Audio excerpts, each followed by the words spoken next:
જિલ્લામાં દારૂબંધીના કડક અમલ વચ્ચે સ્ટેટ મોનિટરિંગ સેલ એસએમસીએ ફરી એકવાર લાલ આંખ કરી છે.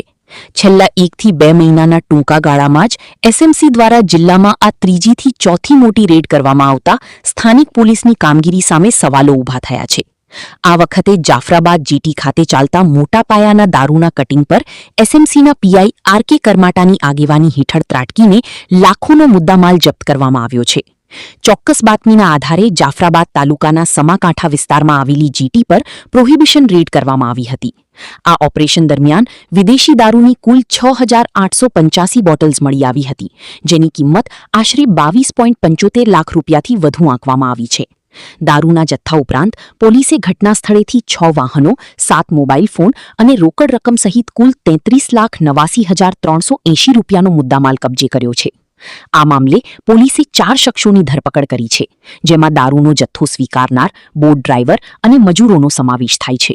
જો કે દારૂ મંગાવનાર મુખ્ય સૂત્રધાર સહિત 11 જેટલા શખ્સો પોલીસ રેડ દરમિયાન ફરાર થઈ જવામાં સફળ રહ્યા હતા, જેમાં દમણથી દારૂ મોકલનાર અજાણ્યા શખ્સો અને ફિશિંગ બોટના માલિકોના નામ પણ સામે આવ્યા છે. આ સમગ્ર મામલે ગુજરાત પ્રોહિબિશન એક્ટની વિવિધ કલમો હેઠળ ગુનો નોંધીને વધુ તપાસ તેજ કરવામાં આવી છે.